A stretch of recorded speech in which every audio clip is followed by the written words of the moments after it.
Papua yang dulu damai, kini terbakar oleh sisa konflik yang tak kunjung usai. Kapten Arya Prasetya, pahlawan Garuda Hitam, kembali ke tanah yang dilanda perang, menghadapi desa-desa hancur, keluarga yang kehilangan, dan ancaman yang datang bukan hanya dari kelompok bersenjata, tapi juga dari mereka yang seharusnya menjadi pelindung. Bagaimana seorang prajurit dan seorang jurnalis dapat menyalakan kembali harapan di tengah bayangan pengkhianatan dan ketakutan yang menelan setiap sudut negeri? Dengan pertanyaan itu tergantung di udara, langkah pertama mereka menapaki tanah Papua yang penuh luka menjadi awal dari perjalanan yang akan menguji keberanian, persatuan, dan arti sejati dari kedamaian. Sebelum kita lanjut ke cerita lengkap yang menegangkan dan penuh kejutan di akhir nanti, jangan lupa ya teman-teman untuk subscribe, like, dan komen di bawah. Tulis juga, kalian nonton dari kota mana aja, biar kita bisa saling kenal. Dukungan kalian bikin semangat untuk terus berbagi cerita seru berikutnya. Kabut masih bergelayut di lembah Wamena ketika pesawat kargo militer itu perlahan mendarat di landasan tanah yang belum sepenuhnya rata. Suara baling-balingnya memecah kesunyian pagi, menggiring sekawanan burung nuri yang berterbangan ketakutan ke arah hutan yang jauh. Udara di sini lembab, dingin, dan beraroma tanah basah, seolah bumi sendiri baru saja selesai menangis. Di antara deru mesin yang perlahan berhenti, seorang pria berdiri tegak di pintu pesawat. Wajahnya tegas, matanya menyimpan banyak hal yang sulit didefinisikan. Lelah, tapi juga tekad. Dialah Kapten Arya Prasetya, prajurit Satuan Garuda Hitam, pasukan yang dulu dikenal karena keberanian dan kedisiplinannya dalam menghadapi konflik yang mengguncang Papua. Kini, setelah bertahun-tahun perang itu usai, Arya kembali bukan untuk bertempur, tapi untuk membangun.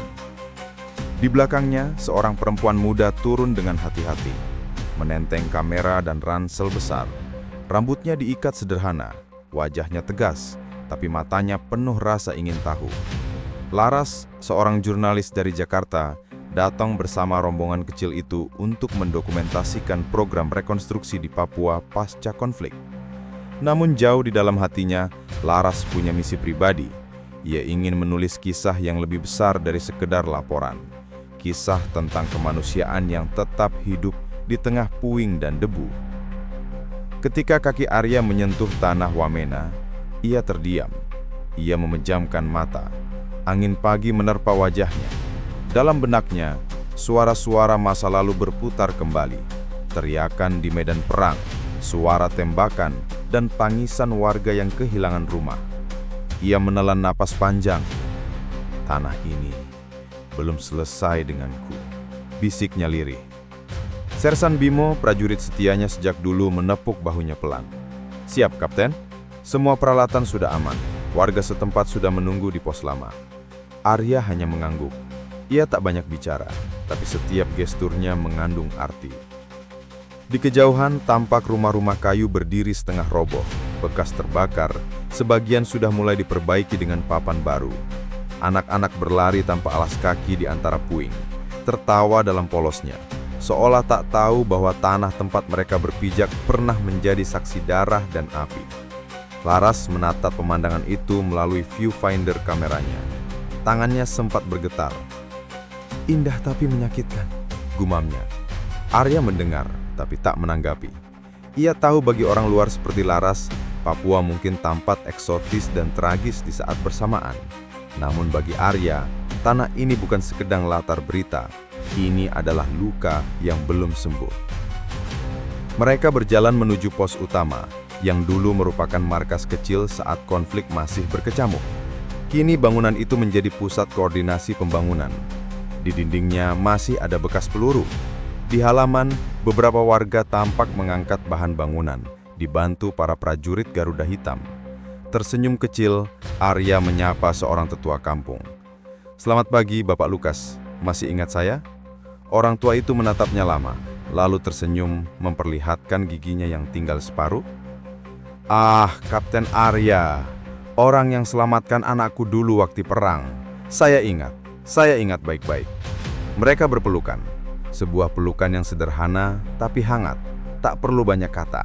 karena mereka tahu mereka sama-sama selamat dari masa lalu yang kelam.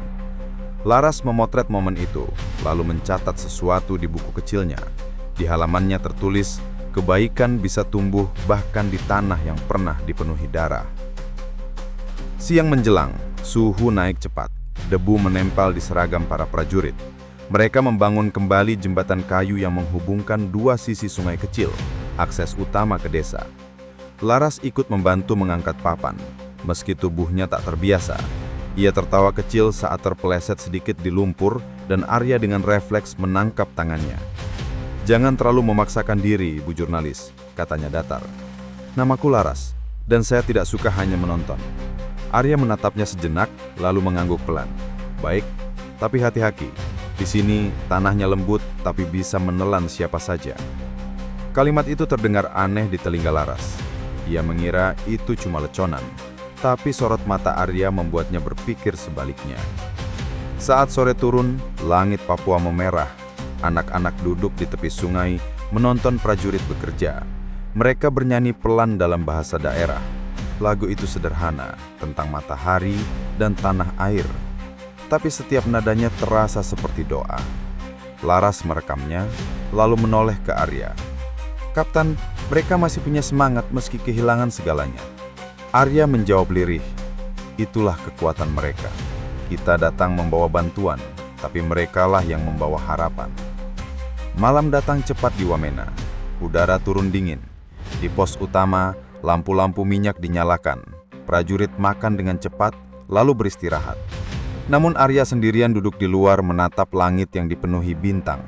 Di tangannya, ia memegang sebuah kalung besi kecil, doktek milik seorang prajurit yang gugur di tempat itu bertahun-tahun lalu. Laras mendekat perlahan membawa 2 cangkir kopi hitam panas. "Masih belum bisa tidur?" Arya hanya menggeleng. Tanah ini setiap malamnya seperti berbicara. "Berbicara tentang apa?" tanya Laras pelan. "Tentang mereka yang tidak sempat pulang," jawab Arya dengan suara nyaris berbisik. "Tentang janji yang belum kutepati." Laras duduk di sampingnya. Angin malam meniup rambutnya. Keheningan panjang menyelimuti keduanya. Hanya suara jangkrik dan gemericik sungai yang terdengar. Di kejauhan, lampu-lampu kecil di rumah warga berkelap-kelip, seolah bintang di bumi sedang ikut menonton percakapan itu. Laras menatap wajah Arya yang diterangi api unggun. Ada sesuatu dalam diri pria itu. Bukan hanya keberanian seorang tentara, tapi juga luka seorang manusia yang masih berusaha berdamai dengan masa lalunya. "Kapten, kalau saatnya tiba, semuanya terwujud, apa yang akan kau lakukan?" Arya tersenyum samar. "Mungkin aku akan berhenti menjadi prajurit. Mungkin aku akan tinggal di sini, membangun sekolah kecil, mengajarkan disiplin tapi juga kasih." Laras terdiam. Ia merasa di balik kata-kata itu ada ketulusan yang rangka. Dalam hatinya, ia menulis satu kalimat yang kelak akan menjadi pembuka artikelnya. Seorang kapten kembali ke tanah perang, bukan untuk menembak, tapi untuk menanam benih harapan. Namun malam itu belum selesai. Dari kejauhan terdengar gonggongan anjing dan suara langkah-langkah cepat. Seorang warga berlari ke pos dengan napas tersengal-sengal. "Kapten, ada yang mencuri bahan bangunan di gudang bawah." Arya langsung berdiri, wajahnya berubah serius. Ia meraih senjatanya, memberi isyarat kepada Bimo dan 2 prajurit lain untuk bersiap. Laras spontan mengangkat kameranya. "Apa yang terjadi?" Arya menjawab cepat. "Mungkin hanya pencuri biasa, tapi di tanah ini, biasa seringkali berarti bahaya." Mereka berlari menuruni jalan gelap menuju gudang kecil di tepi sungai. Lampu senter menembus kabut malam. Saat sampai di sana, pintu gudang sudah terbuka. Beberapa karung semen dan besi penyangga hilang. Di tanah, jejak kaki berceceran ke arah hutan. Bimo menatap Arya. "Kapten, mereka bukan warga. Ini jejak sepatu militer." Laras membeku. "Maksudnya?" Arya diam lama. Matanya menatap dalam ke arah kegelapan hutan yang seolah menelan segalanya. Akhirnya, ia berkata pelan tapi tegas. "Sepertinya, tanah ini memang belum sedia untuk damai sepenuhnya." Angin berhembus, pohon-pohon bergetar, dan di balik suara gemericik sungai itu, seolah ada sesuatu yang berbisik, suara masa lalu yang belum ingin pergi. Matahari pagi di Wamena menembus kabut tipis yang menari di antara pepohonan pinus. Udara terasa lembab. Namun kali ini ada aroma kehidupan. Suara palu yang memukul papan, tawa kecil anak-anak yang menonton prajurit bekerja, dan nyanyian samar dari perempuan-perempuan kampung yang sedang menumbuk sagu. Namun di balik harmoni itu, masih ada suara lain.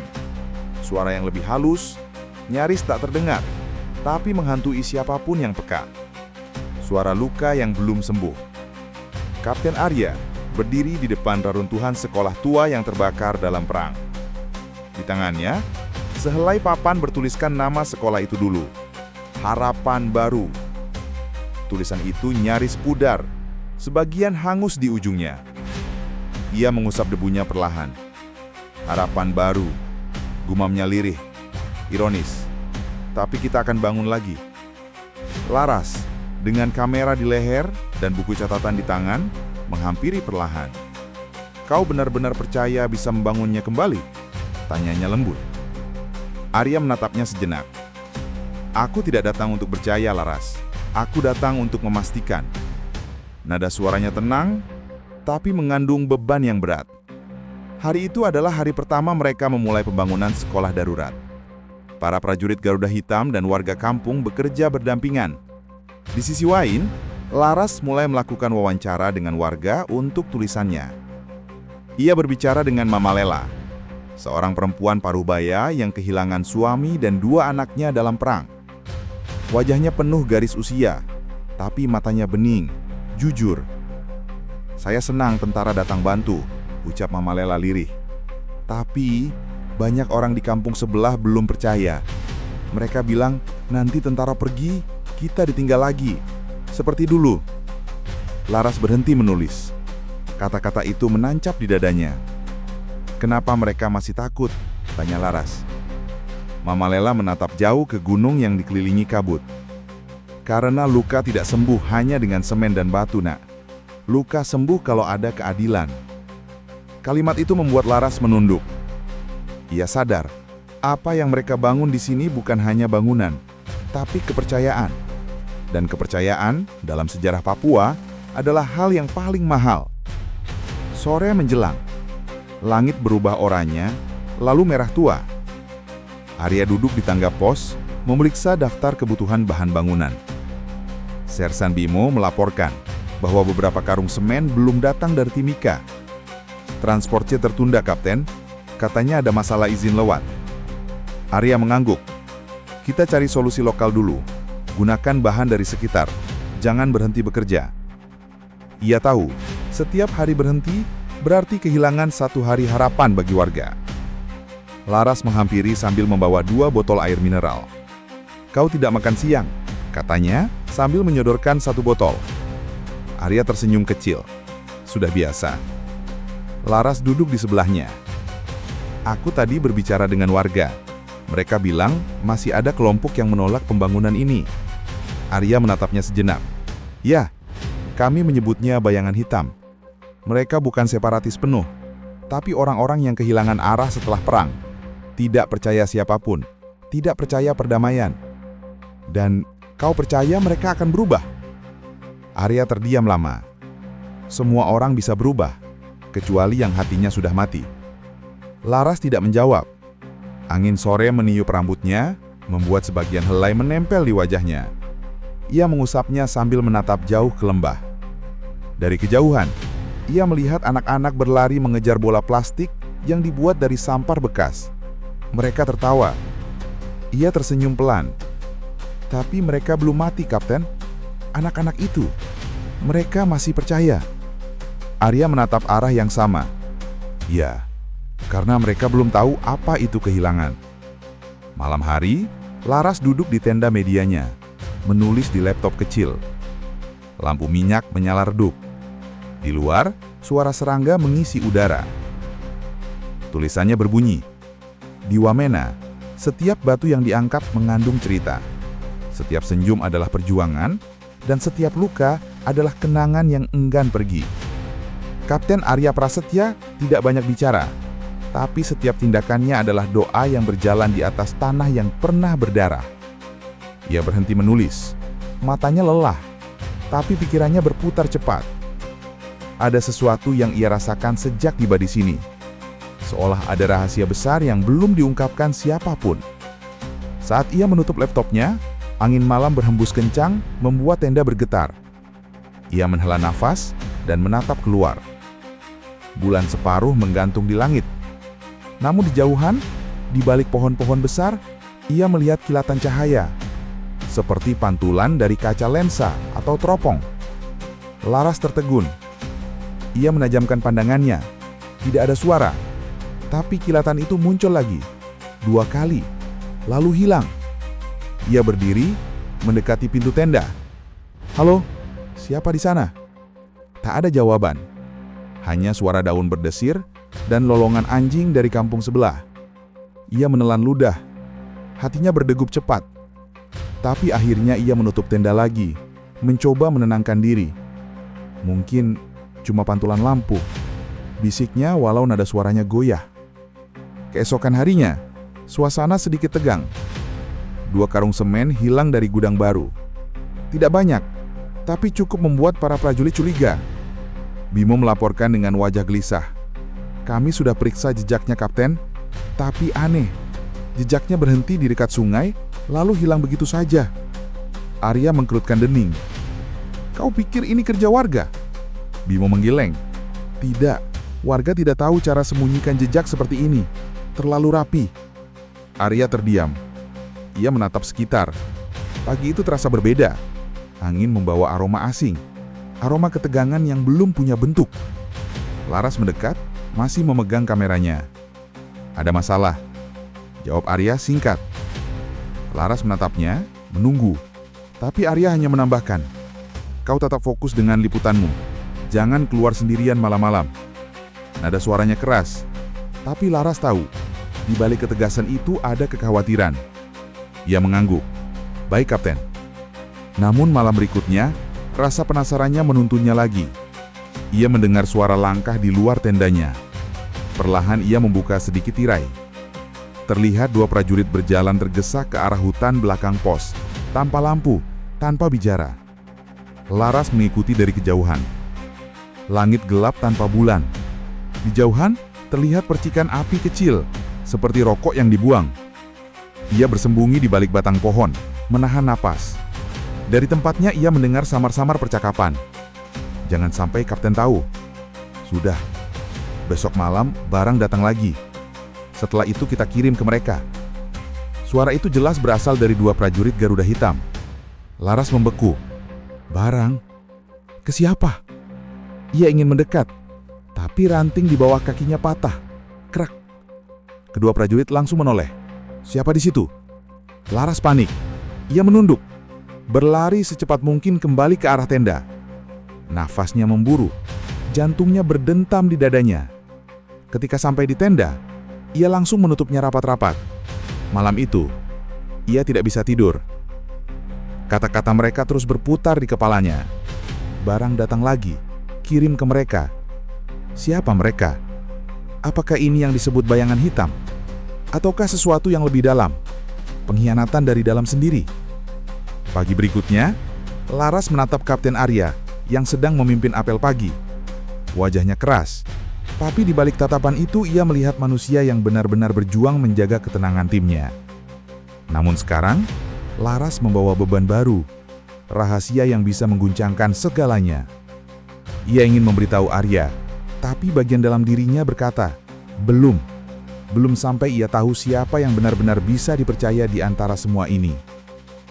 Saat apel selesai, Arya berkata kepada pasukannya dengan suara lantang, "Kita datang ke sini untuk membangun, bukan untuk mengulang masa lalu. Jangan biarkan bayangan masa lalu menguasai hari ini." Kata-kata itu menggema di udara lembah yang hening. Namun, di hati Laras, suara lain berbisik pelan. Tapi, bagaimana kalau bayangan itu bukan masa lalu, melainkan orang-orang di sekitarmu sendiri? Ia menatap langit yang biru pucat. Papua tampak tenang pagi itu. Tapi Laras tahu, ketenangan seperti ini seringkali hanyalah diam sebelum badai. Matahari menanjak pelan di langit Wamena. Kabut pagi tersibak perlahan, memperlihatkan pemandangan lembah yang mulai hidup kembali. Di tengah tanah yang dulu hancur, kini berdiri tumpukan kayu, semen dan papan seng, bukti bahwa kehidupan masih berani mencoba. Hari itu, Kapten Arya Prasetya menatap tanah kosong di depan pos utama dengan mata yang basah oleh cahaya mentari. Disinilah mereka akan membangun sekolah pertama, simbol kebangkitan yang dinanti oleh rakyat. Mulai hari ini, kata Arya dengan suara mantap di depan warga dan pasukannya, kita tidak lagi menatap masa lalu, kita menanam masa depan. Tepuk tangan kecil terdengar. Beberapa anak tersenyum malu memegang bendera kecil dari kain lusuh. Laras berdiri di sisi kanan, memotret momen itu dengan mata yang sedikit berkaca-kaca. Di layar kameranya terlihat jelas sosok Arya berdiri di tengah cahaya pagi, dikelilingi warga dan prajurit. Sebuah gambaran sederhana tapi kuat. Sebuah awal yang ia tahu akan sulit tapi indah. Batu pertama diletakkan bersama oleh Kapten Arya dan Mama Lela. Perempuan itu menunduk sambil berdoa dalam bahasa daerah. Suaranya lembut, tapi getarannya sampai ke hati siapapun yang mendengarnya. Laras menulis di buku catatannya, satu batu tidak akan mengubah dunia, tapi dari batu pertama inilah kepercayaan mulai dibangun kembali. Sepanjang hari suasana terasa berbeda. Para prajurit Garuda Hitam dan warga bekerja bersama. Tak ada batas. Mereka saling bercanda, saling menyemangati, bahkan bernyanyi saat mengangkat balok kayu. Bimo memimpin tim yang menyiapkan fondasi, sementara Arya turun langsung membantu warga memotong papan. Laras memotret setiap sudutnya. Anak-anak yang tertawa di dekat tumpukan batu, ibu-ibu yang membawa air, prajurit yang bekerja dengan peluh bercucuran. Saat makan siang, semua berkumpul di bawah pohon besar. Nasi bungkus sederhana dibagikan merata. Mama Lela berkata pelan, "Dulu, tentara datang dengan senjata. Sekarang mereka datang dengan tangan kosong dan hati." Arya tersenyum kecil. "Kami tak ingin menaklukkan, Mama. Kami ingin membangun." Laras menatapnya tanpa berkata. Dalam hatinya ia tahu, setiap kata Arya bukan hanya kalimat, tapi doa yang disembunyikan dalam diam. Sore hari Laras duduk di depan laptop tuanya di dalam tenda.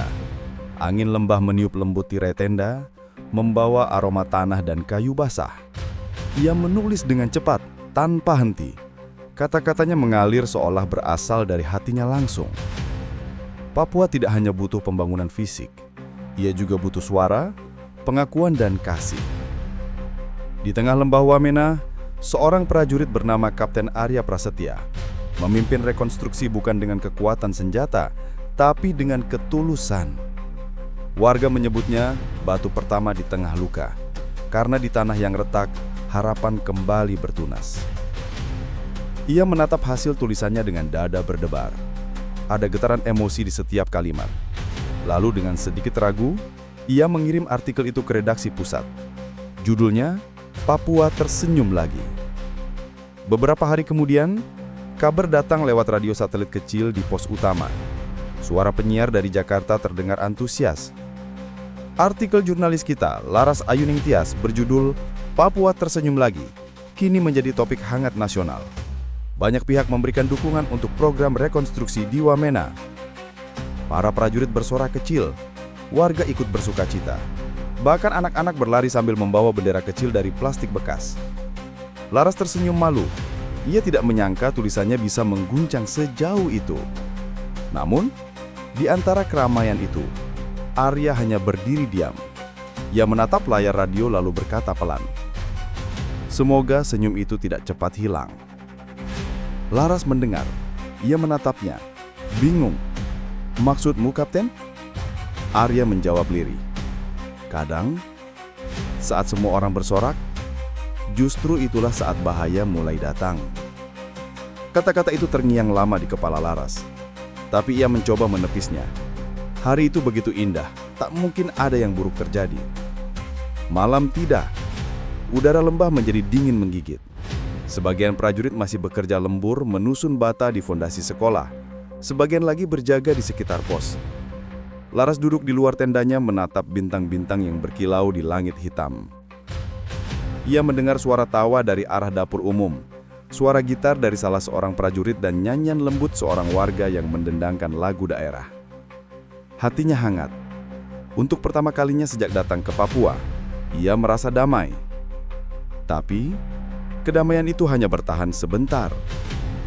Sekitar tengah malam, suara letupan kecil terdengar dari arah selatan pos. Bom! Tanah bergetar pelan. Asap tipis terlihat membumbung di kejauhan. Teriakan cepat menyusul. Kebakaran! Gudang logistik terbakar! Laras tersentak. Ia berlari keluar tenda. Di kejauhan, api berkobar di gudang penyimpanan bahan bangunan, tempat semua persediaan semen dan alat disimpan. Arya sudah berlari lebih dulu, bersama Bimo dan 2 prajurit lainnya membawa alat pemadam sederhana. Warga keluar dari rumah, panik. Api terus membesar, percikan terbang tinggi ke langit malam yang gelap. "Jangan biarkan menjalar ke tenda!" teriak Arya. Beberapa prajurit membentuk rantai air dengan ember seadanya. Laras mencoba membantu tapi asap membuatnya batuk. Ia mengambil kamera, menyalakan mode video, insting jurnalistiknya bekerja di tengah kepanikan. Di sela kobaran api, ia melihat sesuatu aneh. Jejak sepatu berat di tanah basah, mengarah ke hutan. Jejak itu baru, sangat jelas. Ia memotretnya cepat lalu menatap sekeliling. Tapi tak ada siapapun di sekitar. Setelah hampir 1 jam, api berhasil dipadamkan. Gudang habis terbakar. Sisa logistik lenyap. Arya berdiri di depan puing hangus itu, wajahnya keras, matanya menatap kosong. Bimo melapor dengan suara berat. "Kapten, tidak ada tanda-tanda bahan terbakar alami. Ini pasti dibakar. Ada sisa minyak di lantai." Arya mengepalkan tangan. "Cari tahu siapa yang terakhir jaga." "Prajurit Jondi, Kapten. Tapi dia tidak di tempat saat kejadian." Arya menoleh tajam. "Kemana dia pergi?" "Tidak tahu, Kapten. Katanya mau patroli sebentar." Keheningan menelan pos itu. Laras berdiri di sisi belakang menatap Arya. Dalam hatinya, ketakutan mulai tumbuh. Ia ingat 2 prajurit yang ia lihat diam-diam keluar ke hutan beberapa malam lalu. Apakah ini berkaitan? Di tengah kesunyian pagi, angin berhembus pelan membawa bau abu dan kayu bakar. Anak-anak duduk diam di depan sisa bangunan menggambar sesuatu di tanah dengan ranting kecil. Ia mendekat dan melihat gambar itu. Gambar sekolah yang baru, dengan bendera merah putih di atasnya. Di bawah gambar tertulis dengan ejaan sederhana. "Kami mau sekolah lagi." Air mata Laras menetes tanpa sadar. Ia menatap langit yang mulai cerah, lalu menatap Arya yang masih berdiri diam di depan puing. "Kapten!" Arya menoleh.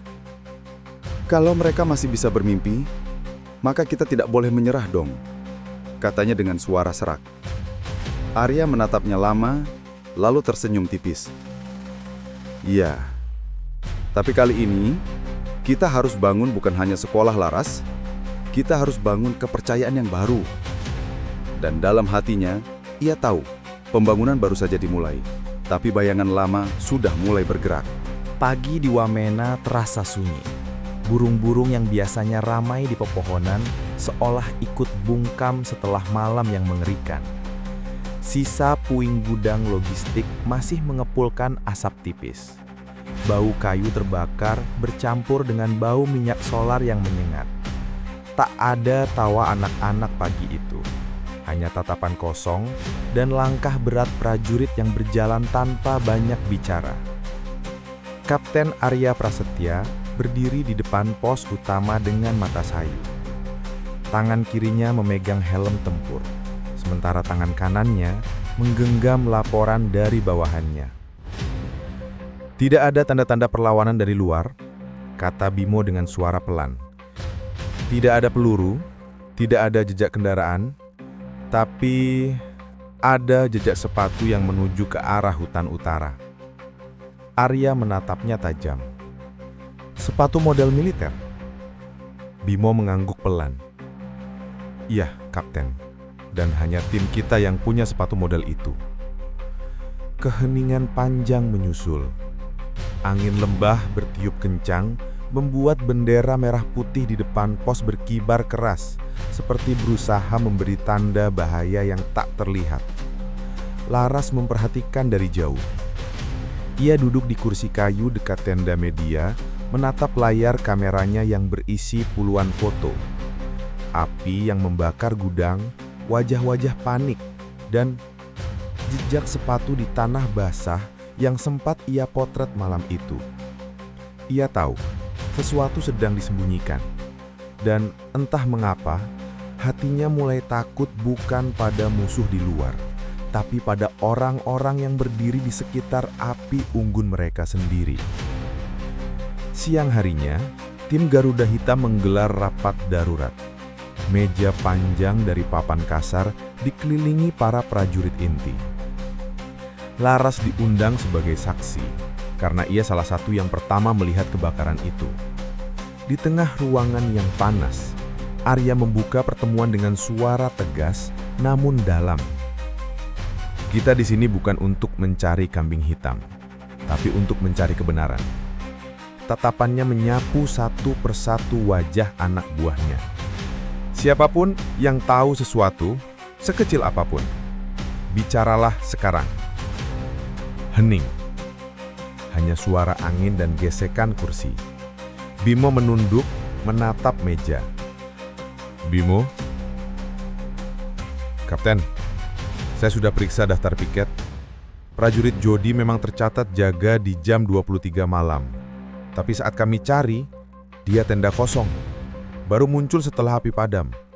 Katanya dia mendengar suara dari hutan. Suara apa? Katanya orang berteriak. Tapi begitu dia datang, tidak ada siapa-siapa. Arya menghela napas panjang. Dan sekarang Jodi di mana? Sedang di tenda perawatan.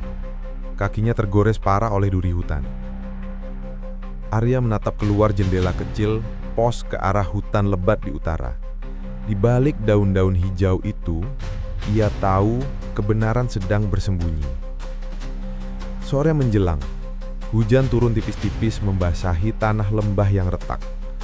Laras berjalan sendirian ke arah tepi hutan, mengikuti rasa ingin tahu yang terus mengusiknya. Di tangannya, kamera masih tergantung di leher, dan senter kecil bergetar di genggamannya. Setiap langkah terasa berat. Daun basah menempel di sepatunya.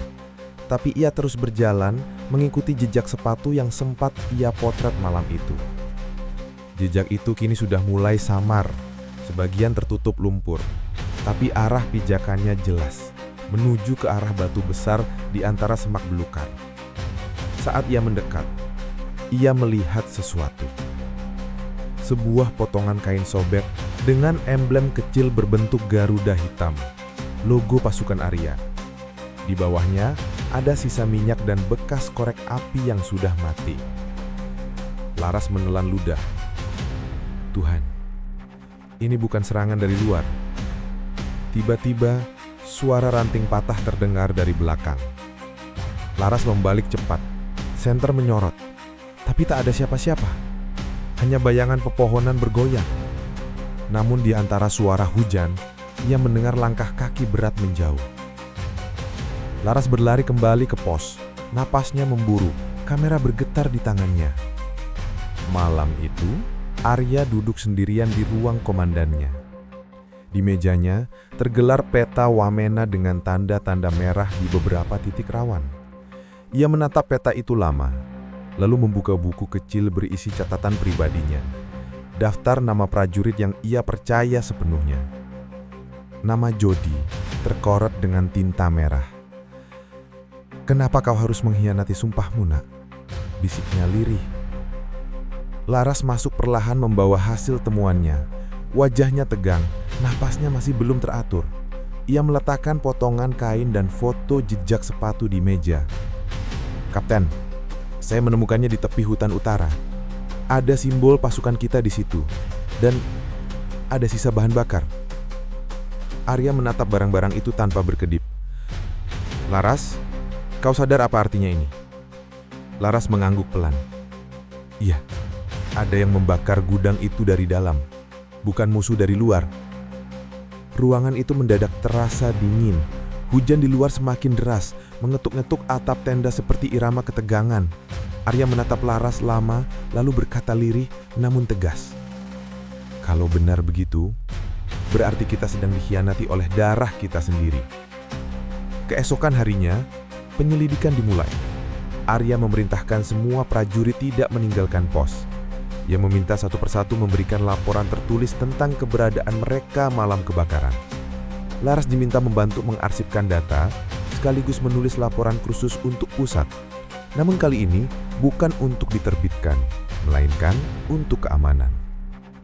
Namun ketegangan mulai terasa di antara para prajurit. Tatapan curiga menyebar seperti penyakit. Ada yang saling berbisik diam-diam, ada yang menuduh, ada yang membela.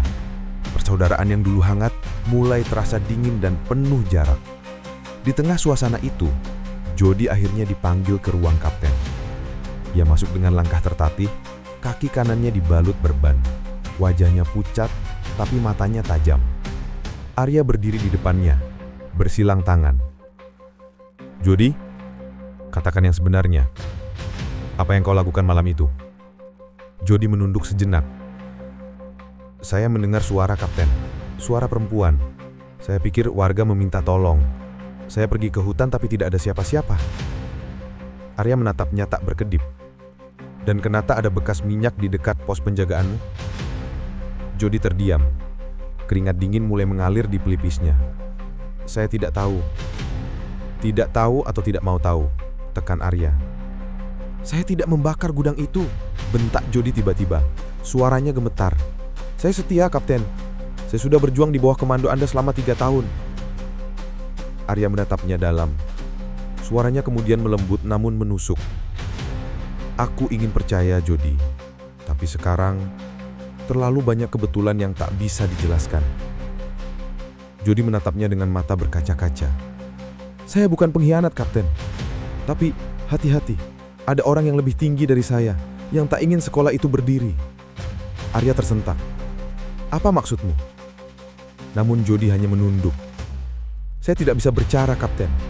Kalau saya berbicara, saya mati." Ia lalu berdiri perlahan dan melangkah keluar. Hujan deras di luar menyambutnya dengan suara gemuruh. Dari balik tirai tenda, Laras menatap kepergian Jody dengan wajah bingung dan takut. Apa maksud kata-kata itu? Orang yang lebih tinggi? Siapa yang ia maksud? Malam semakin larut. Di luar pos, angin kencang berdesir seperti bisikan. Api unggun di depan tenda penjagaan berkobar pelan, menari-nari di bawah hujan rintik. Laras menulis di buku catatannya dengan tangan gemetar. Ancaman itu bukan dari luar. Ia ada di antara mereka. Dalam barisan orang yang berseragam sama, tapi menyimpan luka dan rahasia. Di tengah api pembangunan, ada bara pengkhianatan yang menunggu untuk menyala kembali. Ia menutup bukunya pelan, lalu menatap keluar jendela. Di kejauhan, sosok Jody terlihat duduk sendirian di bawah pohon besar, memandangi langit gelap. Sesekali ia menatap sekeliling, seolah diawasi. Dan di balik bayangan pohon, Laras melihat sesuatu bergerak cepat. Kilatan kecil dari ujung senjata. Satu tembakan menyalak. Dor! Laras berteriak, "Jody!" Tapi terlambat. Tubuh prajurit itu rebah di tanah, darah mengalir di bawah cahaya bulan yang pucat. Laras memeluk kamera di dadanya, gemetar hebat. Di matanya, air mata bercampur hujan. Ia tahu malam itu bukan sekedar pembunuhan. Itu adalah pesan. Pesan dari bayangan yang tak terlihat, bahwa musuh sesungguhnya sudah berada di dalam barisan mereka sendiri.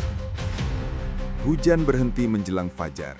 Kabut lembah turun tebal, menutupi segalanya, seolah bumi sendiri ingin berduka. Di tengah kabut itu, tubuh Jody terbujur kaku di atas tandu darurat, ditutupi kain lusuh yang dulunya putih. Tak ada upacara, tak ada doa panjang, hanya tatapan kosong para prajurit dan embusan napas berat yang tertahan di dada masing-masing. Kapten Arya Prasetya berdiri tegak di samping jenazah. Tangannya mengepal di sisi tubuh, rahangnya mengeras menahan emosi. "Dia bukan prajurit sempurna," katanya pelan. "Tapi dia tetap bagian dari kita. Dan tidak ada prajurit yang pantas mati dalam diam seperti ini." Bimo menunduk dalam. Laras memotret dari jauh. Bukan untuk berita, tapi untuk ingatan.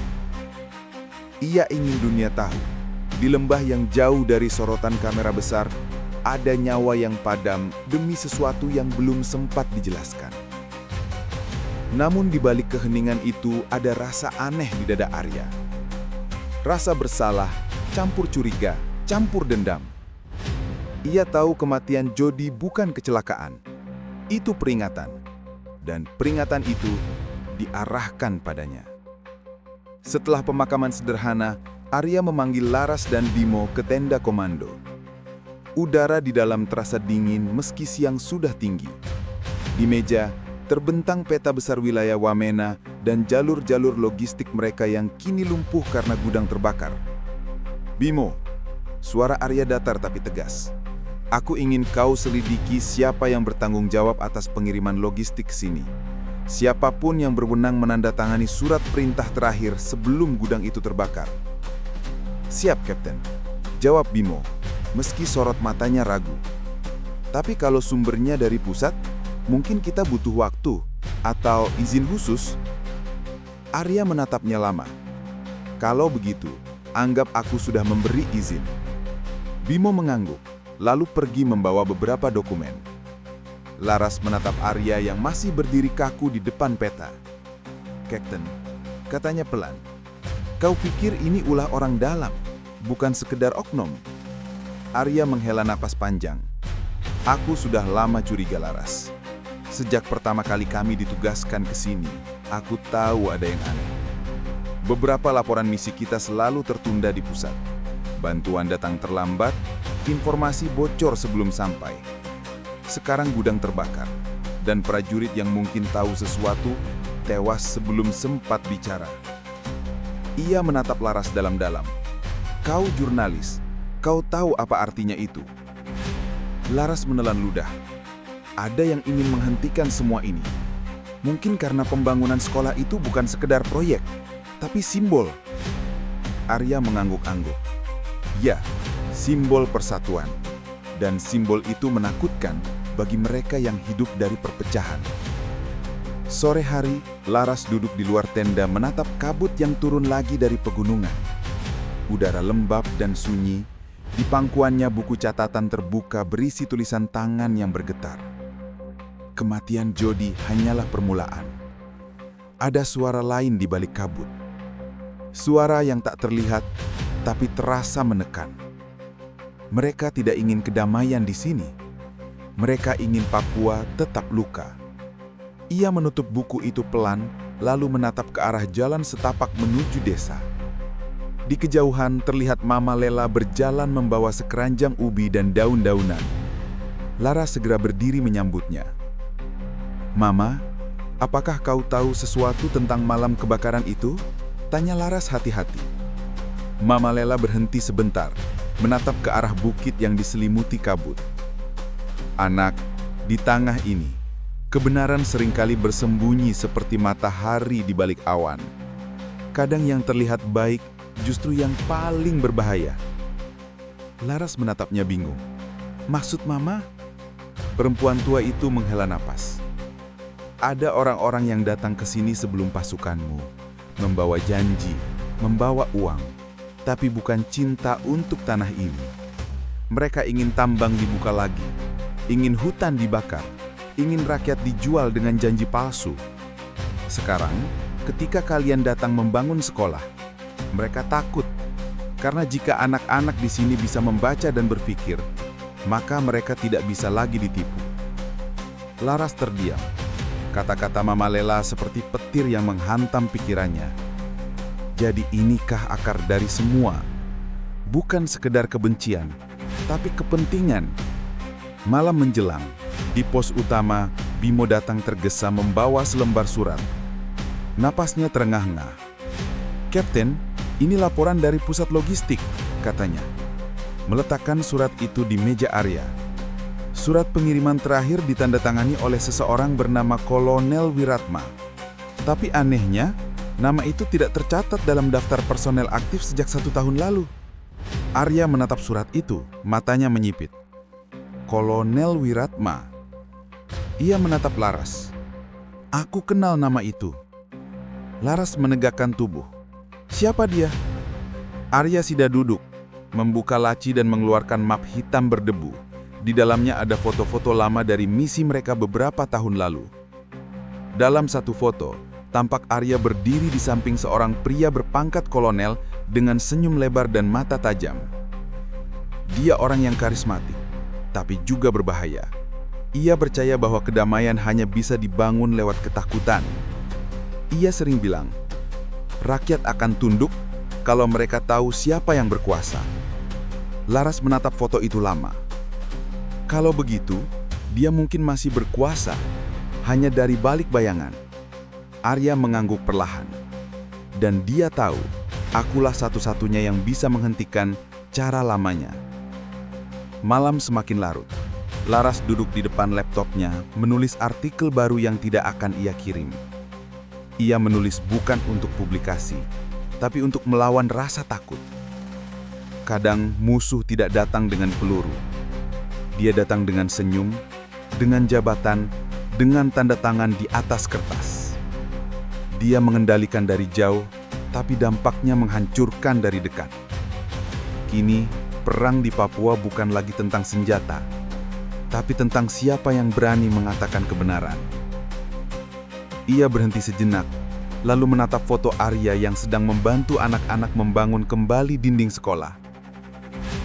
Dan mungkin kebenaran itu sedang ia pikul sendirian, bisiknya lirih. Keesokan paginya, kabut turun lebih tebal dari biasanya. Pandangan hanya sejauh beberapa meter. Suara burung pun menghilang. Pos terasa sepi dan mencekam. Arya keluar tenda, menatap sekeliling dengan tatapan waspada. Di radio, suara statis terdengar aneh.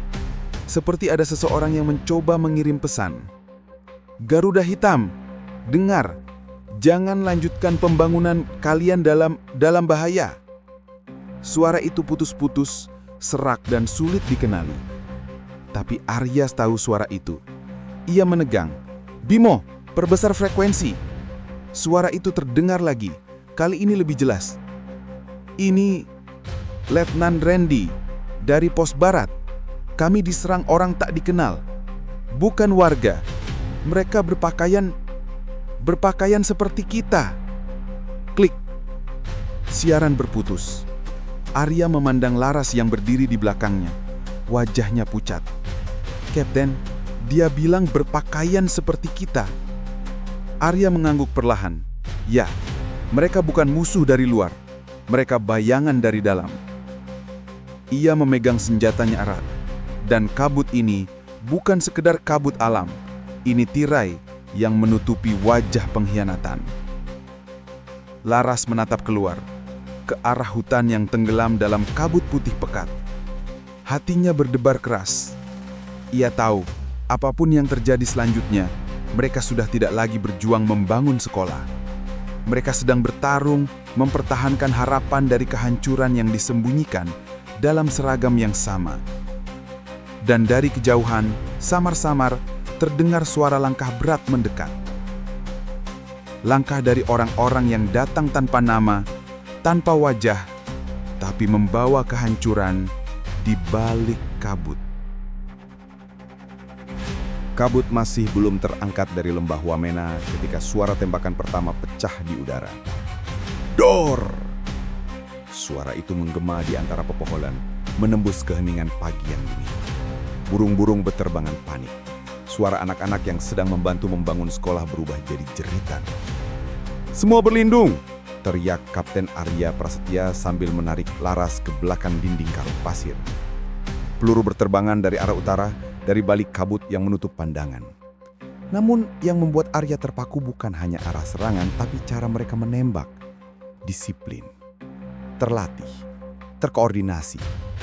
Bukan perlawanan warga, bukan gerilyawan biasa. Arya menekan tombol radio. Pos utara, laporan. Siapa yang menembak? Namun yang terdengar hanya statis. Tak ada balasan. Ia memandang Bimo yang sudah bersiap di sisi kanan. Bimo, bawa 2 orang dan amankan anak-anak di ruang bawah. Laras ikut aku. Kita ke menara pantau. Laras menelan ludah, matanya gemetar tapi ia mengangguk. Siap, Kapten. Mereka berlari di antara hujan peluru yang menghujam seperti badai. Tanah basah, udara beraroma mesiu, asap mulai menyelimuti pos. Dari menara pantau, Arya memandang ke arah utara dengan teropong. Dan ia melihat mereka.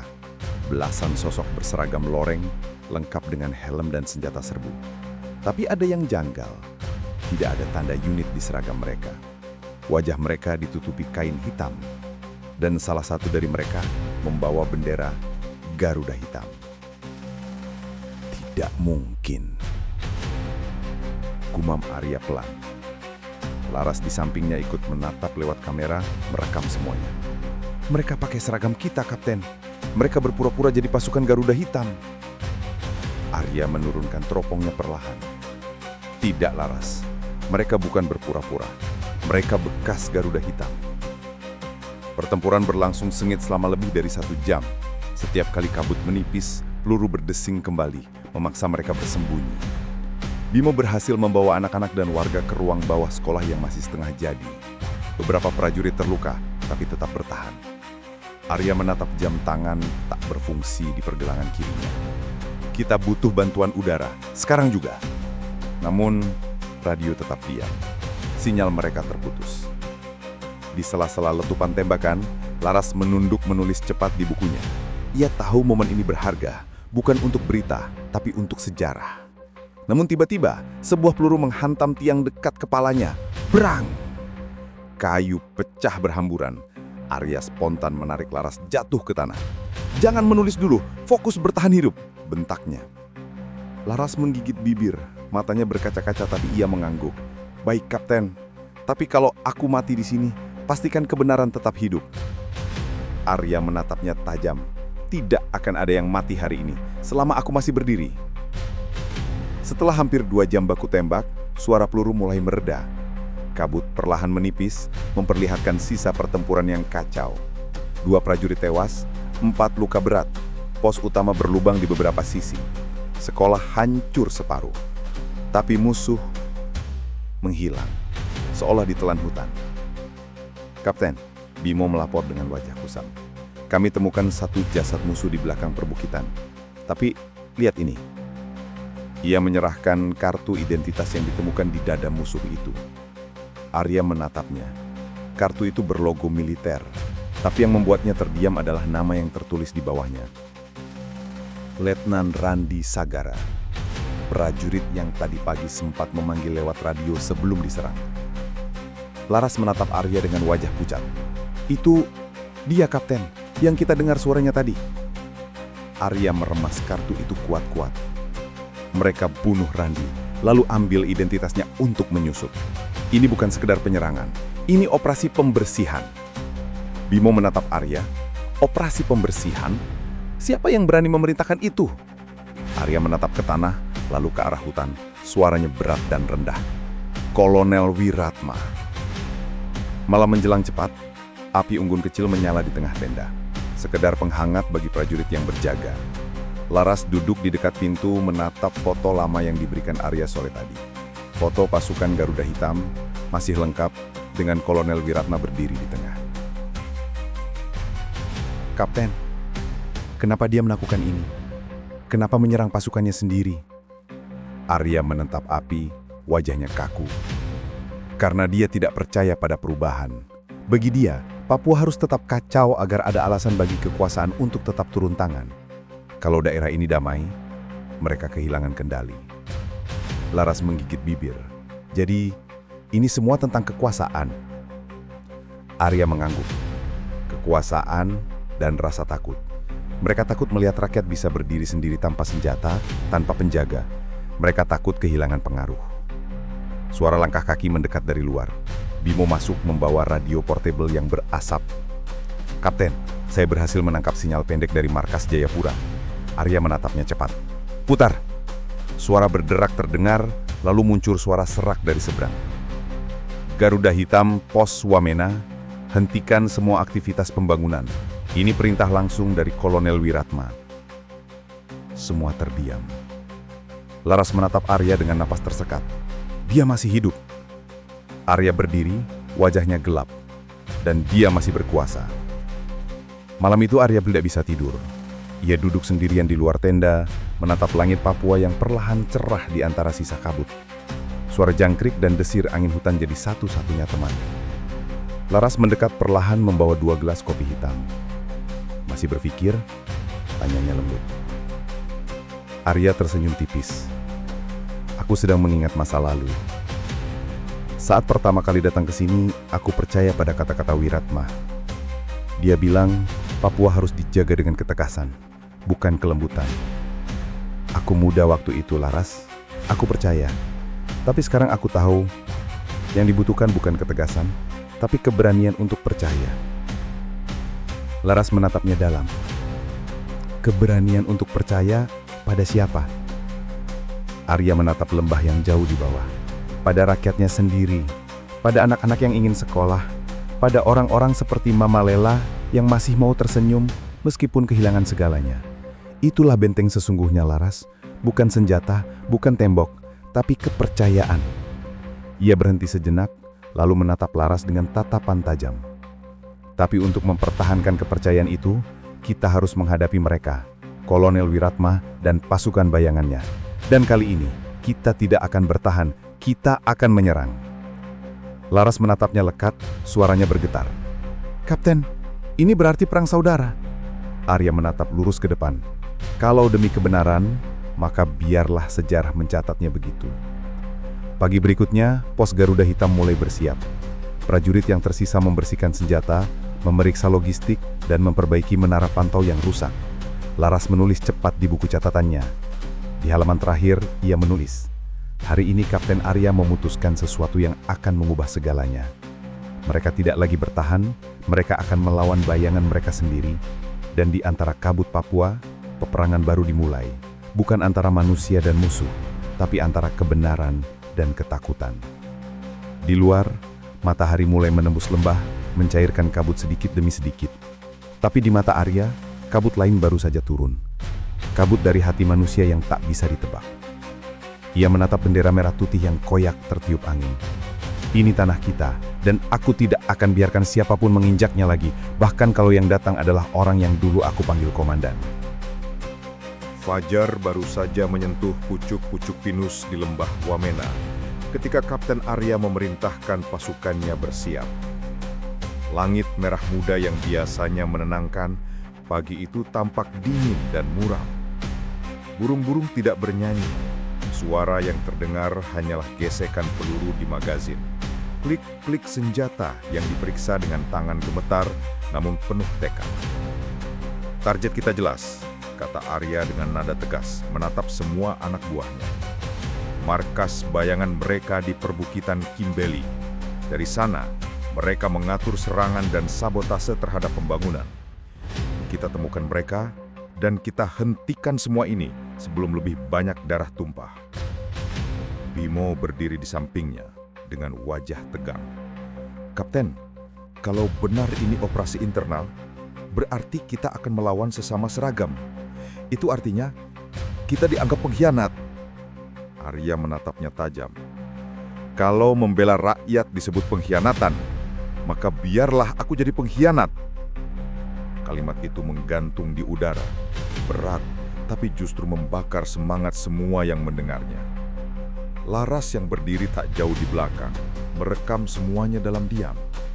Ia tahu, apapun yang terjadi hari ini akan tercatat dalam sejarah, entah sebagai kejatuhan atau kebangkitan. Perjalanan menuju perbukitan Kimbeli tidak mudah. Hutan lebat dan jalan licin membuat langkah mereka lambat. Awan kelabu menggantung rendah dan kabut menebal setiap kali angin berhenti berembus. Dari kejauhan, suara seruling bambu terdengar samar. Lagu duka dari penduduk setempat yang menandakan ada darah yang baru tumpah. Lihat ini, Kapten, kata Laras menunjuk ke batang pohon besar. Ada cap tangan merah di sana, darah segar. Di bawahnya tertulis dengan arang, keadilan tidak datang dari senjata, tapi dari hati yang tidak takut mati. Arya berhenti sejenak, menatap tulisan itu lama. Mereka tahu kita datang, ucapnya perlahan. Dan mereka mengingatkan kita, apa yang sebenarnya sedang kita perjuangkan. Langkah mereka berlanjut hingga menjelang siang. Ketika matahari mulai menembus kabut, Bimo memberikan isyarat berhenti. "Kapten, lihat ke depan." Dari balik semak tampak struktur bangunan tua, bekas pos tambang yang sudah lama ditinggalkan. Dindingnya kini penuh coretan dan di sekitarnya berdiri menara pengawas darurat dari kayu. Di puncak menara berkibar bendera hitam dengan lambang Garuda yang dilukis terbalik. Laras menelan ludah. "Itu simbol pemberontakan." Arya mengangguk perlahan. "Bukan pemberontakan. Itu simbol keputusasaan." Mereka bergerak senyap, menyusup ke sisi kanan bukit. Suara jangkrik menggantikan desir angin. Setiap langkah terasa seperti mengetuk pintu maut. Ketika mereka hampir mencapai perimeter, sebuah peluru melesat. Dor!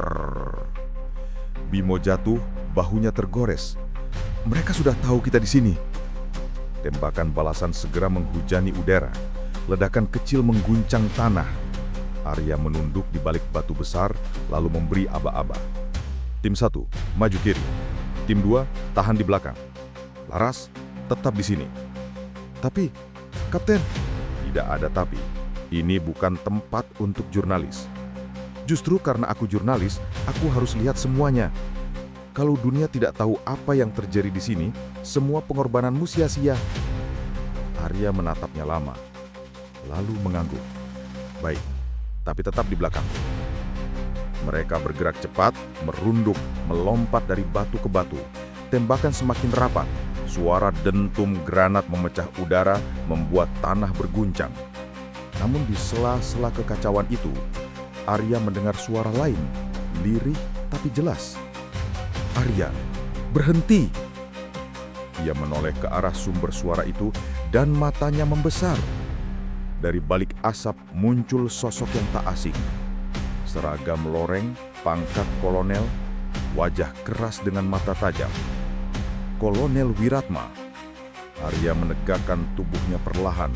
Senjata masih di tangan tapi suaranya parau ketika berkata, "Jadi benar, Anda di balik semua ini." Wiratma menyenyum tipis. "Aku tidak di balik apapun.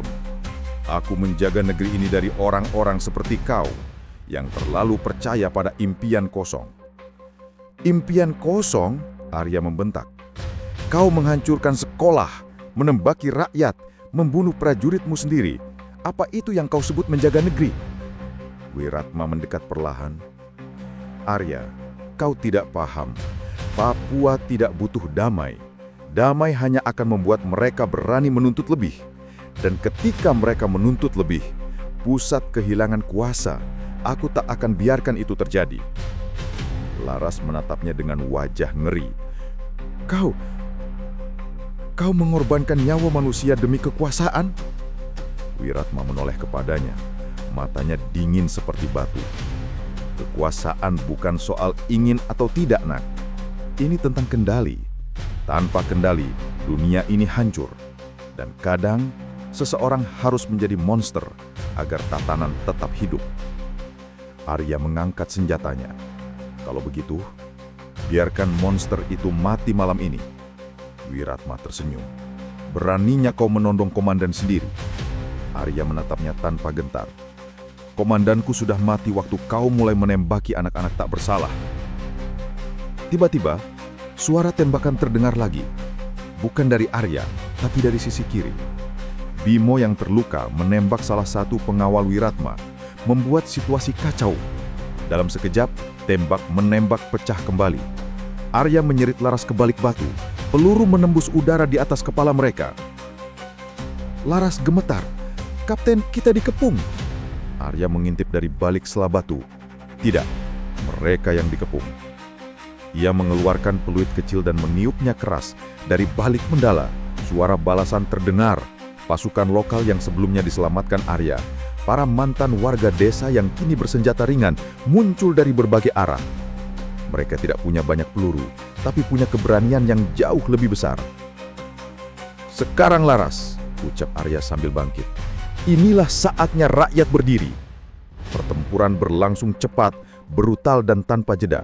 Asap menutupi pandangan, teriakan menggema di antara pepohonan. Satu persatu pengawal Wiratma tumbang, Tapi korban di pihak rakyat juga berjatuhan.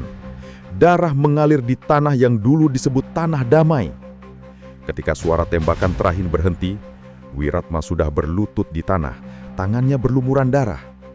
Arya menatapnya dari jarak 3 meter, senjata terarah, napas berat. Wiratma tersenyum lemah. Kau menang, Arya. Tapi lihatlah sekelilingmu. Berapa banyak nyawa yang mati demi kedamaianmu. Arya menatap tanah, darah bercampur dengan tanah merah Papua. Ia menunduk, menutup matanya sejenak, lalu berkata lirih. Tidak ada kedamaian tanpa pengorbanan. Tapi setidaknya, pengorbanan ini untuk harapan, bukan ketakutan. Laras berjalan mendekat, merekam semuanya meski tangannya bergetar. Di layar kameranya, terlihat Arya berdiri di tengah asap, bendera merah putih robek di belakangnya, dan Kolonel Wiratma tergeletak di tanah, simbol dari perang yang bukan lagi antara dua pihak, tapi antara masa lalu dan masa depan. Malam turun cepat. Pos Kimbeli kini sunyi, hanya suara api yang membakar sisa tenda. Laras duduk di samping Arya yang dia menatap langit. Kapten, setelah semua ini, apa kita benar-benar menang? Arya menatap jauh, matanya kosong. Menang? Aku tidak tahu, Laras. Kadang, kemenangan terasa sama pahitnya dengan kekalahan. Aku menatap ke arah hutan yang kini diterangi api kecil. Tapi aku tahu satu hal. Besok, ketika anak-anak bangun dan melihat matahari terbit tanpa suara tembakan, itu sudah cukup bagiku. Laras menunduk, meneteskan air mata tanpa suara. Dalam hatinya ia tahu, perang belum selesai. Tapi untuk pertama kalinya, Papua merasakan kembali sesuatu yang telah lama hilang. Harapan. Hujan turun tanpa henti sejak malam itu. Tanah Papua yang merah berubah menjadi lumpur gelap, menelan jejak-jejak darah yang baru mengering. Di pos sementara mereka, di tepi sungai Baliem, hanya terdengar suara air dan dengus napas berat para prajurit yang kelelahan. Pertempuran di Kimbeli telah usai, tapi kedamaian belum datang. Kapten Arya duduk di dalam tenda yang setengah bocor. Bajunya masih berlumur lumpur. Matanya menatap kosong ke arah meja kayu yang dipenuhi dokumen hasil penggeledahan markas Kolonel Wiratma. Laras berdiri di sampingnya, menggenggam kamera yang kini mati total karena basah. Tapi ia tak peduli. Yang mengguncang pikirannya bukanlah alat itu, melainkan isi dari berkas-berkas yang baru saja mereka temukan. Kapten, suara Laras nyaris bergetar. Apa semua ini benar? Arya tidak menjawab. Tangannya perlahan menyodorkan selembar kertas yang sudah kusut. Di pojok atasnya tertulis Operasi Cahaya Timur dengan tanda tangan resmi dan stempel militer. Dan di bawahnya, daftar panjang nama-nama prajurit, termasuk namanya sendiri. Laras membaca pelan, suaranya tenggelam di antara gemericik hujan. Tujuan operasi menciptakan ketegangan terkontrol di wilayah Papua agar dukungan publik terhadap operasi militer tetap tinggi. Ia berhenti, matanya membulat. Kapten, ini berarti... Arya menatapnya dengan wajah yang tak lagi bisa menahan getir. Ya, kami semua dijadikan alat. Semua pertempuran, semua pengorbanan, bukan untuk membangun perdamaian, tapi untuk menjaga alasan agar perang tak pernah benar-benar berakhir. Laras terdiam. Butiran air hujan yang menetes dari atap terasa seperti detak waktu yang makin berat.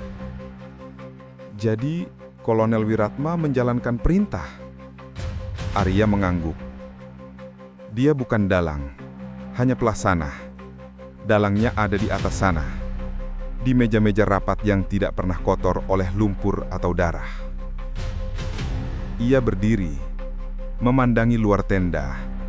Langit kelabu, petir sesekali menyambar di kejauhan. Laras, Kita sudah berperang dengan bayangan. Tapi ternyata bayangan itu punya akar di pusat. Dan kalau akar itu tidak dipotong, semua ini akan terulang lagi. Laras menatapnya dalam. Apa yang akan Kapten lakukan sekarang? Arya menarik napas panjang. Kita cari kebenaran sampai ke puncak. Sekalipun itu berarti aku harus menentang sumpahku sendiri. Keesokan paginya, mereka bergerak ke kota terdekat untuk mencari jalur komunikasi yang aman. Namun di perjalanan, mereka melihat hal yang aneh. Warga desa yang dulu menyambut mereka, kini tampak menjauh. Pintu rumah ditutup rapat, dan anak-anak yang biasanya berlari di jalan, kini mengintip dari balik jendela. Bimo yang berjalan di depan berhenti. "Kapten, sepertinya ada yang tidak beres." Tak lama kemudian, dari balik pepohonan muncul sekelompok orang bersenjata. Bukan prajurit, tapi juga bukan warga biasa. Mereka mengenakan rompi hitam dengan tanda berbentuk elang putih di dada. Pemimpinnya seorang pria muda berkulit gelap dengan mata tajam, melangkah maju. "Kau Kapten Arya Prasetya?" Suaranya datar, penuh curiga. Arya mengangguk. "Ya. Siapa kalian?" "Front Pembebasan Timur. Kami dengar kau membunuh Kolonel Wiratma. Bagi kami itu baik. Tapi bagi pemerintah, kau kini buronan." Laras terkejut. "Buronan? Atas dasar apa?" Pemuda itu mengangkat selebaran kertas basah. Di sana tertulis jelas, "Arya Prasetya, mantan komandan Satuan Garuda Hitam. Dinyatakan mengkhianati negara dengan memimpin pemberontakan di wilayah Papua Tengah." Arya terdiam lama. Hujan menetes dari ujung rambutnya. Jadi begitu. Mereka membalikkan semua fakta. Pemuda itu melanjutkan, "Kami bisa bantu kau sembunyi, tapi ada syarat. Berhenti bicara soal kedamaian. Karena di sini, damai sudah tidak dipercaya lagi." Arya menatap tajam pria itu. "Kalau kalian kehilangan kepercayaan pada damai, berarti mereka sudah menang." Pemuda itu mendengus. "Idealismemu akan memburuhmu, Kapten. Dunia ini tak butuh pahlawan. Dunia ini butuh yang bertahan." Ketegangan itu nyaris pecah menjadi baku tembak. Tapi Laras maju di antara mereka, berteriak, "Cukup!" Ia menatap kedua pihak dengan air mata. "Aku sudah lihat terlalu banyak kematian. Kalian semua bicara tentang perjuangan, tapi tak satu pun dari kalian benar-benar hidup. Apa artinya kemerdekaan kalau semua hati kalian mati?" Suasana hening. Hujan terus turun, tapi tak ada yang bergerak. Bimo perlahan menurunkan senjatanya. Arya menatap Laras, dan dalam diam, ia tahu. Gadis itu baru saja menyelamatkan nyawa mereka. Pemuda itu akhirnya menghela napas berat. "Baiklah, kalian boleh lewat. Tapi ingat Arya, di tanah ini, langit sudah retak. Jangan berharap bisa menutupnya lagi." Malamnya mereka tiba di kota kecil Yahukimo. Dari radio darurat, Arya mendengar berita yang membuat darahnya membeku. Pemerintah resmi membubarkan Satuan Garuda Hitam setelah ditemukan bukti pemberontakan internal di bawah pimpinan Kapten Arya Prasetya. Operasi penangkapan sedang berlangsung. Semua pasukan diinstruksikan untuk menembak di tempat. Bimo memukul meja. "Mereka gila. Semua disalahkan ke kita." Arya menunduk, memejamkan mata. "Tidak, Bim. Mereka tidak gila. Mereka sedang menutup luka yang mereka buat sendiri." Laras mendekat, menatapnya dengan cemas. "Kapten, kita harus keluar dari sini. Mereka akan datang." Arya berdiri pelan. "Tidak, aku tidak akan lari. Aku akan bicara." "Bicara pada siapa?" "Pada dunia. Keesokan harinya, di sebuah stasiun radio tua di pinggiran kota, Laras menyiapkan peralatan siaran darurat. Meskipun jaringannya lemah, sinyal masih bisa menjangkau sebagian Papua dan beberapa wilayah Indonesia Timur. Arya duduk di depan mikrofon. Suaranya berat tapi tenang. Ini Kapten Arya Prasetya. Aku tidak tahu berapa lama siaran ini akan bertahan. Tapi dengarkan baik-baik. Apa yang terjadi di tanah ini bukan pemberontakan. Ini kebangkitan nurani. Kami tidak melawan negara. Kami melawan ketakutan yang dibungkus dengan seragam. Kami ingin anak-anak Papua bisa tertawa tanpa suara tembakan. Kami ingin orang bisa menanam sagu tanpa takut dituduh pemberontak. Jika itu disebut pengkhianatan, maka biarlah aku disebut pengkhianat. Laras merekam setiap kata dengan tangan bergetar. Air matanya jatuh satu persatu membasahi buku catatan di pangkuannya. Namun sebelum siaran berakhir, suara ledakan mengguncang gedung radio. Duar! Atap runtuh. Asap tebal memenuhi ruangan. "Kapten, mereka datang!" teriak Bimo. Arya berdiri cepat menarik Laras keluar dari pintu belakang. Dari kejauhan lampu-lampu kendaraan militer mulai mendekat. Laras berusaha berlari, tapi langkahnya terhenti ketika melihat sesuatu. Di tanah, di antara puing radio, tergeletak sebuah amplop kotak. Ia memungutnya, membukanya di tengah hujan dan asap. Di dalamnya, foto-foto tua, wajah-wajah prajurit Garuda Hitam, dan di antaranya, foto Arya bersama Wiratma.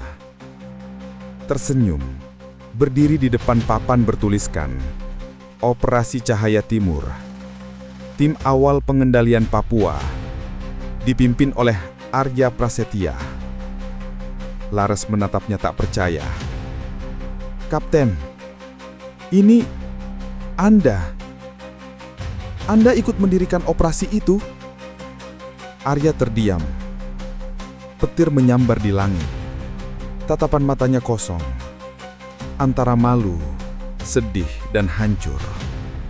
"Ya, akulah yang dulu menyusun rencana pertama.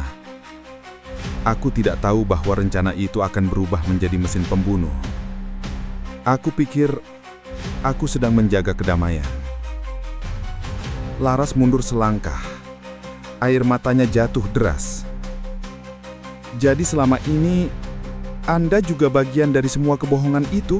Arya menatapnya, suaranya nyaris patah. "Dulu, iya.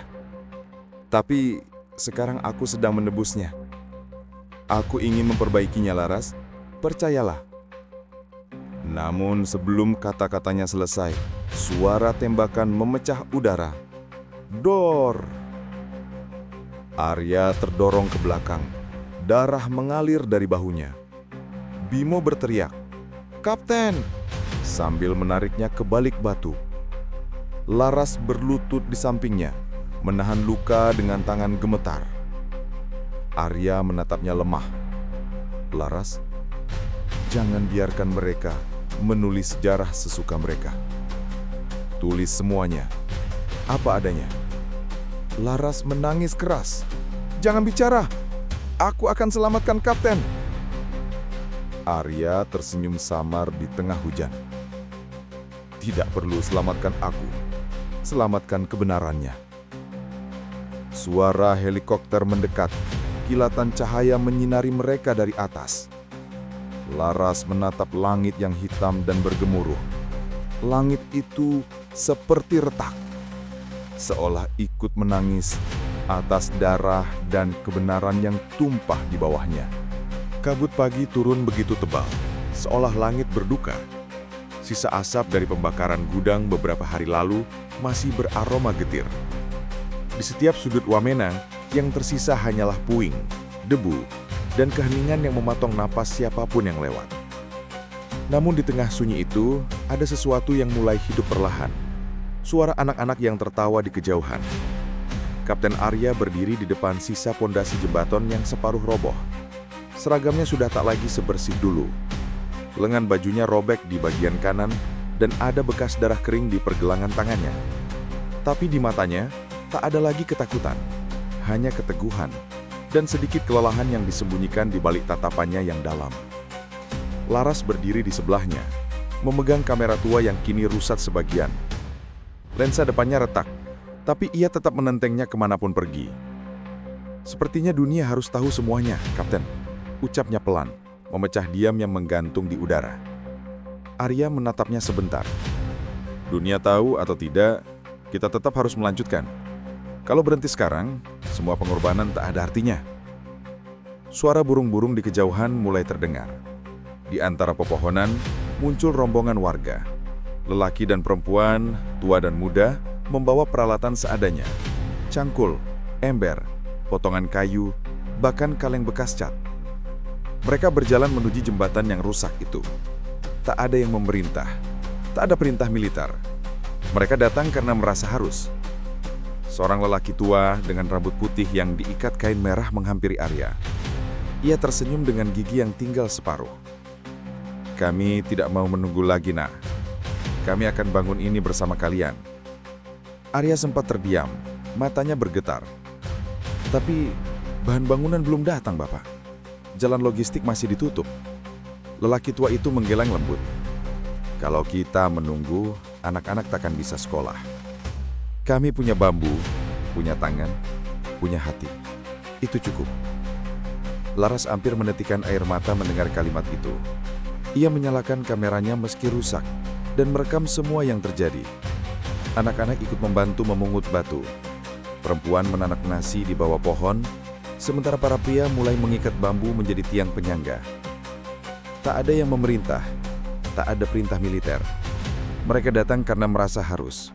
Untuk pertama kalinya sejak datang ke Wamena, Arya merasakan kedamaian bukan sebagai mimpi, tapi sebagai kenyataan yang tumbuh pelan, seperti benih yang disiram oleh air mata dan keberanian. Ia berjalan ke tengah, membantu mengangkat potongan bambu besar. Keringat menetes di wajahnya, tapi ia tersenyum. Di sela-sela kerja, Laras mendekat dan berkata, "Lihat mereka, Kapten. Ini yang sebenarnya disebut merdeka." Arya menatapnya dan dengan suara serak menjawab, "Merdeka itu bukan hanya soal bebas dari perang, Laras, tapi bebas dari rasa takut." Hari-hari berikutnya berjalan tanpa tidur cukup. Mereka bekerja dari pagi sampai malam. Tentara dan warga makan di piring yang sama, minum dari ember yang sama, tertawa dalam kelelahan yang sama. Setiap kali matahari terbit, kabut sedikit menipis. Seakan langit mulai percaya bahwa bumi di bawahnya sedang berjuang memperbaiki diri. Suatu sore, Laras duduk di depan tenda kecil, mengetik di laptop yang sudah kehilangan beberapa tombol. Ia menulis artikel berjudul "Api Harapan di Tanah Wamena". Dalam tulisannya, ia menggambarkan bagaimana luka bisa menjadi jembatan baru. Bagaimana rakyat Papua yang dulu dibungkam, kini berani berbicara dengan tangannya sendiri. Ia menulis sambil menahan air mata. Mereka tidak menunggu bantuan datang. Mereka memilih menjadi bantuan itu sendiri. Saat malam tiba, warga menyalakan api unggun besar di tengah lapangan. Mereka bernyanyi dalam bahasa daerah yang Laras tak sepenuhnya pahami, tapi ia bisa merasakan maknanya. Sebuah lagu tentang tanah, langit, dan persaudaraan. Arya duduk di pinggir api, matanya memantulkan cahaya jingga. Laras menghampirinya sambil membawa 2 gelas kopi panas yang diseduh seadanya. "Kopi instan, tapi hangat," katanya tersenyum. Arya menerima gelas itu dan tertawa kecil. Rasanya seperti di markas dulu, tapi lebih damai. Mereka duduk lama tanpa banyak bicara, hanya menatap api dan mendengar suara tawa anak-anak yang berlarian di sekitar. Tiba-tiba seorang anak kecil datang menghampiri. Tubuhnya kurus, pakaiannya robek, tapi senyumnya lebar. Ia membawa papan tulis kecil yang baru dipasang di depan sekolah bambu mereka. Di atas papan itu, tertulis dengan kapur putih, "Kami tidak takut lagi." Laras menatap tulisan itu lama sekali. Tangannya bergetar, bibirnya berbisik. Inilah berita paling indah yang pernah kulihat seumur hidup. Arya menatap ke arah langit malam yang penuh bintang dan menjawab diri, Itu bukan berita, Laras. Itu doa. Keesokan harinya, Arya menulis surat resmi ke Komando Pusat. Isinya bukan laporan militer biasa, melainkan sebuah pesan hati. Kami tidak lagi berperang dengan senjata. Musuh terbesar kami sudah kami kalahkan. Rasa benci. Kami di sini membangun bukan hanya jembatan dan sekolah, tapi juga harapan. Jangan kirim kami pasukan tambahan. Kirim kami buku, guru, dan keyakinan bahwa perdamaian ini layak dipertahankan. Surat itu dikirim lewat helikopter kecil yang datang membawa logistik. Saat baling-baling pesawat berputar kencang, debu berterbangan dan menutupi wajah Arya dan Laras. Namun di balik kabut debu itu, mereka berdua tersenyum. Untuk pertama kalinya senyum itu tidak dipaksakan. Beberapa hari kemudian, hujan turun lagi. Tapi kali ini tidak membawa duka, melainkan kesejukan. Warga menari di bawah hujan. Anak-anak menjerit kegirangan, dan tentara ikut tertawa. Laras menutup kameranya yang hampir rusak total. Lalu berkata pelan, "Mungkin inilah akhir yang selalu kita cari." Arya menatapnya, menepuk bahunya dan berkata, "Belum, Laras. Ini baru permulaan." Dan di tengah hujan yang menari di atas tanah Papua, suara-suara penuh harapan bergema. Tak ada lagi senjata, tak ada lagi perintah. Hanya satu kesadaran sederhana yang tumbuh di setiap dada, bahwa kedamaian bukan hadiah dari langit, melainkan hasil kerja bersama manusia yang pernah terluka, tapi memilih untuk sembuh bersama. Langit di atas Wamena malam itu berwarna biru tua, tenang, luas. Dan di bawahnya, api kecil di tengah kampung terus menyala. Seperti hati mereka yang tak akan pernah padam. Matahari pagi menyinari lembah Wamena dengan cahaya keemasan yang hangat, seolah menyapu sisa kabut dari hari-hari kelam sebelumnya. Dari kejauhan, tampak anak-anak berlarian menuju sekolah bambu yang kini telah berdiri kokoh. Tiang-tiang bambu menahan atap sederhana yang baru selesai dipasang. Suara tawa mereka memecah keningan pagi, menggantikan gemuruh peluru yang dahulu menghantam bumi ini. Kapten Arya berdiri di depan sekolah, menatap wajah-wajah polos yang bersinar dengan harapan. Matanya menahan air mata yang sudah terlalu lama ia tahan. Ia menyentuh papan tulis yang dipasang di depan sekolah. Masih tertera kata-kata sederhana yang ditulis seorang anak kecil. "Kami tidak takut lagi." Laras mendekat, kamera di tangan. Tapi kali ini ia tidak merekam. Ia hanya menatap, membiarkan momen itu mengendap di hati. "Kapten," ucapnya pelan, "kau berhasil." Arya tersenyum, tapi senyum itu tak lagi penuh kemenangan fana. "Aku tidak berhasil sendiri, Laras. Ini semua karena mereka. Rakyat Papua yang memilih untuk berdiri meski terluka." Di sisi lain, Bimo sedang membantu beberapa lelaki membangun pagar sederhana di sekitar sekolah. "Ini bukan lagi sekedar tentara dan warga," kata Arya menatap Bimo. "Ini sudah menjadi satu kesatuan. Inilah yang seharusnya kita perjuangkan sejak awal. Bukan senjata, tapi hati yang percaya pada sesama." Hujan semalam masih meninggalkan jejak basah di tanah. Tapi udara pagi kini terasa segar, bebas dari aroma mesu dan darah. Di kejauhan, helikopter pemerintah terlihat berputar di langit, menandakan bantuan logistik akhirnya sampai.